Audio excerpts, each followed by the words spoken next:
right into it. I got some questions from some viewers and we're going to go through them one at a time.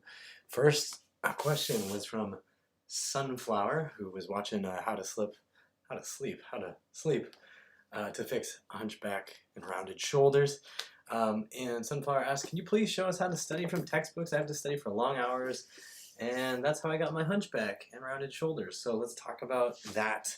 Everybody who's out there who's super studious, because I know Upright Health fans are generally pretty smart, you're generally studying, you're hunched at your desk, you're reading, you're slouching, you're slumping, you're getting tired, you keep reading, you keep taking notes. Okay, fine. What do? How do you avoid that? Well, you can't lie on your back and do this because you'll probably fall asleep. And if you are studying something like, I don't know, chemistry or calculus, that book is just going to break your face. So here's how you deal with that. You need to find different positions. One position can possibly be lying on the floor face down. So let me show you that, and please ignore my constant because I got a little bit of a cold. So here we go. So you could be down on the floor like so for a little bit. I used to do this a lot when I was little. Thing is, with this, you may end up starting to do this with your shoulders and letting everything come up to your neck, and that's no good. So we need to make sure we stay active, pressing the elbows into the floor, keeping the shoulders away from the ears. And occasionally, if you want to slump, that's fine. You know, have a little variety, but don't just get stuck here all the time. Okay. The other thing you can think about while you're studying is keeping that chin tucked a bit, pulling the back of your head back that way. It'll be really helpful for your posture while you're studying. So you're doing something good for your body and good for your brain, right? So easy peasy. Now, you can't stay down there like that forever. That's not going to be great. It's not going to be super comfortable. I know that. You know that. What else can we do? Well, we can also start using things like pieces of furniture. It's going to be amazing. So you could take your textbook, put it down on a chair or a couch. If you have your notebook because you're taking notes, I don't even know if people take notes anymore. I feel like maybe it just gets transmitted to your brain somehow. All right, so you're gonna open the textbook. You're here. You can bend your knees if you want.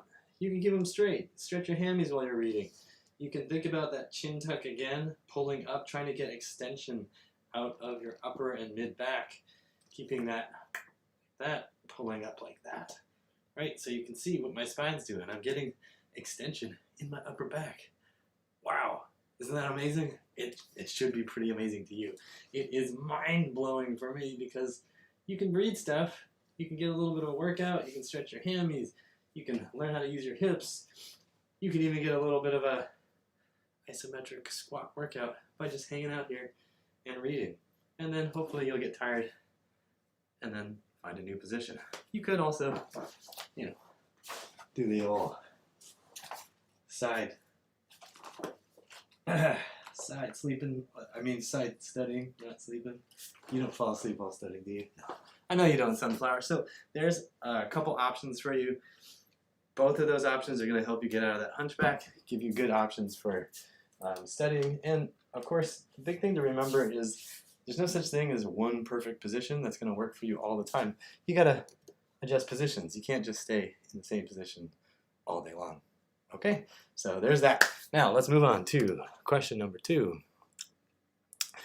This one is from Darth No Sheetam, and Darth No says, what do you think about kneeling chairs? And kneeling chairs, for those who are not familiar, are chairs that are designed, I don't have one to show you, but they're designed to allow you to kind of kneel all day.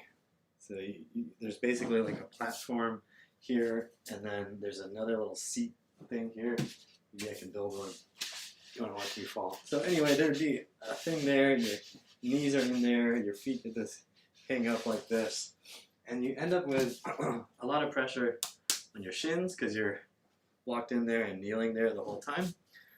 The thing that's supposedly good about these is that your hips, that angle here is at like 135 degrees, 125 degrees, whatever they say, and chair these kinds of kneeling chair manufacturers will say that this is the optimal position based on some studies that somebody did about spine health and the perfect position that you can be in all day long. And so by putting you into a kneeling position, you take some pressure off your butt, you just shifted it all into just close to the knee joint, and then you just hang out there all day. And supposedly if you just keep your body frozen at that more open hip angle, you're going to be great and you'll feel wonderful. The reality is, like I just said to Sunflower, there's no such thing as one posture that you're supposed to stay in all day that's going to feel good all day. Your body is not meant for that. That is not what all these muscles and bones are designed for. They're designed for movement, not just getting glued into one position all day. So what do I think about kneeling chairs? I think they're kind of neat and cool. If you find one at a thrift store and you want to try it, pay $15 and try it out. Would I pay $400 for one? No, I definitely would not. And I definitely would not expect even my $15 thrift store one to make everything about my body feel good when I sit at the computer for 10 hours a day. There's just no way there's any magical chair that's going to allow you to sit in one position and you're going to be healthy and mobile and strong and resilient. Such a chair does not exist. And if it did, I'd own it.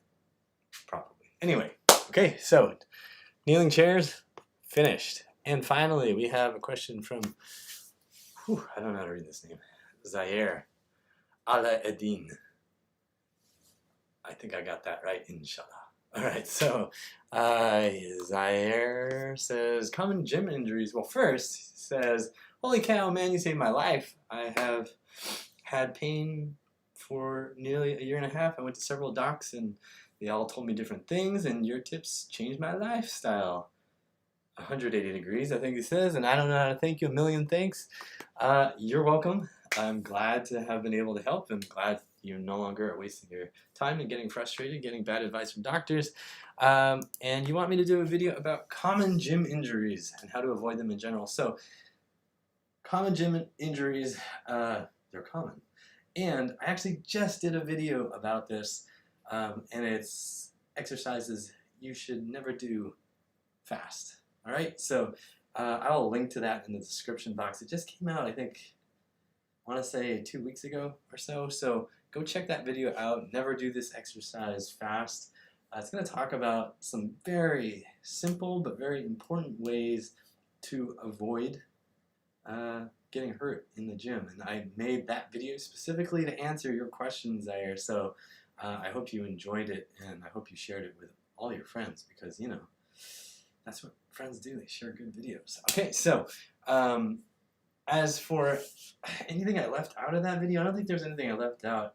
There are some specific things like bench press, which I covered a bit in that video, but basically if you can't get the full range of motion, if you feel like your muscles are getting really tight, you feel like your range of motion is getting messed up, then you gotta either be stretching, mobilizing, strengthening the weak pieces of your range of motion, or doing something to make sure you have good quality movement before you start doing stuff really hard and fast.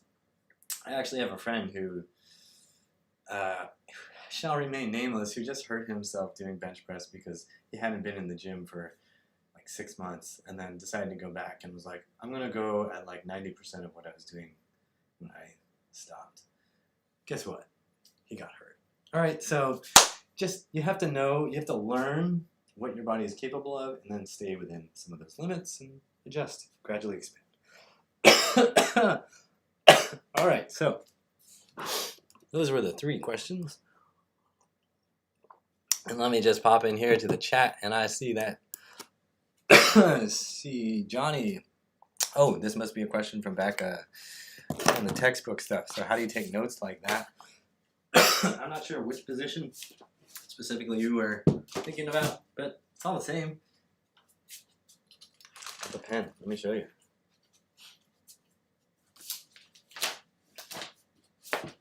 I'm reading, and I'm writing.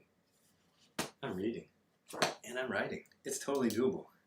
This pen, or if you use pencil, it's even more amazing, but pens, as long as they're pointing down, can always write. Pencils, you can write upside down, man.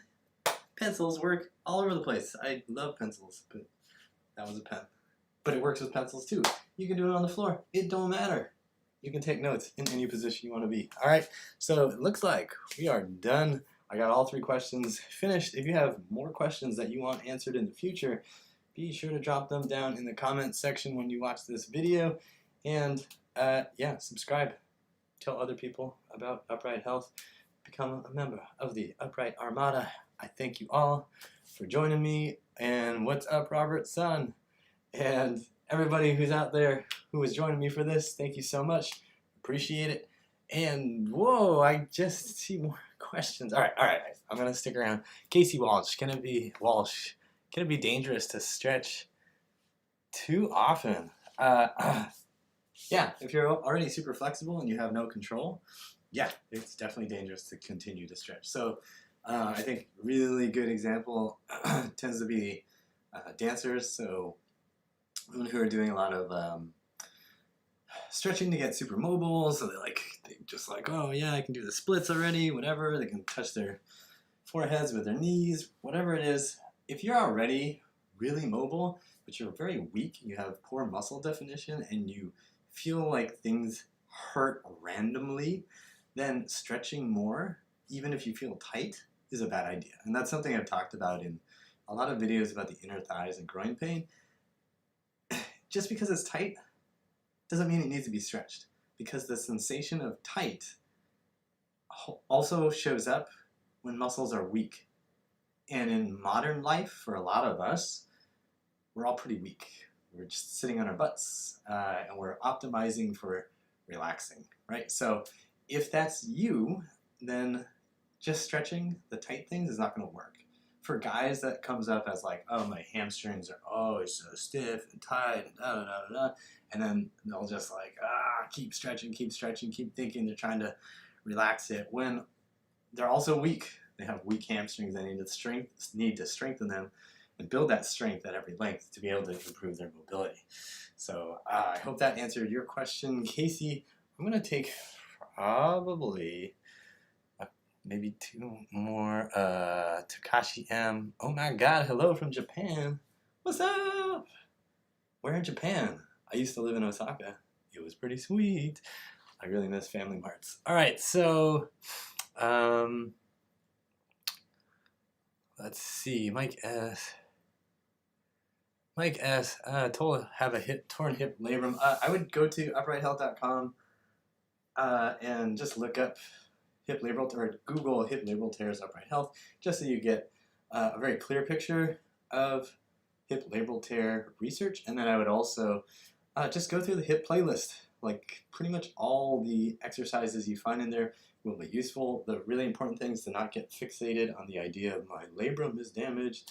I just did a post actually on the YouTube community. I just posted something about labral tears and knee menisci damage and all that stuff. So head to the YouTube community for Upright Health, and then you'll find something I wrote on there that'll help you just relieve some of that fear, and then start doing some exercises. If you want to just have kind of a streamlined way to pick through some exercises, check out the Healthy Hips program.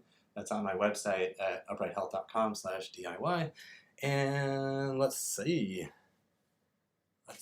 Casey, good. We got your answers. Tamara Hoover, thank you, love you too. Thanks for your support. And Robertson, undergrad for kin, I think kinesiology. And oh, and you showed my videos to them? All right, thanks so much, man. All right, so I don't know when the next time is that I'll be live. I just wanted to test this out, run some things. I'm planning on doing more live streams in the future. I am going to do some exclusive live streams as well for supporters. More details on that will come in the future, probably next week. So I'm gonna some more questions. All right, last 2 questions, Josh and D. How long did it take you to build my arches? My arches personally have never been terrible. If you're thinking about the flat foot video that we have out that my buddy Vincent did, he had really flat arches. And if I remember correctly, it was probably over, well, I'll just give it a range of 6 to 12 months where he was just constantly doing stuff to build his arches. And his arches definitely improved. All right, and then the last one was from, was D. Is it okay to foam roll after a physio session for an LCL strain? I don't know. I have no idea. You should definitely talk with your PT, whoever you're working with, and figure out what's going on, what their hypothesis is, and then kind of square that with your reality and figure out how you feel, figure out what they think's going on, what you think's going on, and how you can deal with that over time. I don't know your personal situation. I don't know if you're super weak there. I don't know what you did. So you got to talk to somebody who's there and can actually see it. All right, so guys, I will be doing more live streams in the future. I will let you know about those. Check out the YouTube community posts. Head to uprighthealth.com if you want some free information and a free program to help you massage your own body pretty easily, unless you're this guy who's got the LCL tear, because like I told you, go get individual personal advice. And look out for me in future live streams. More videos coming out next week. Thanks for subscribing, sharing, and as always, I hope you remember that pain sucks, life shouldn't.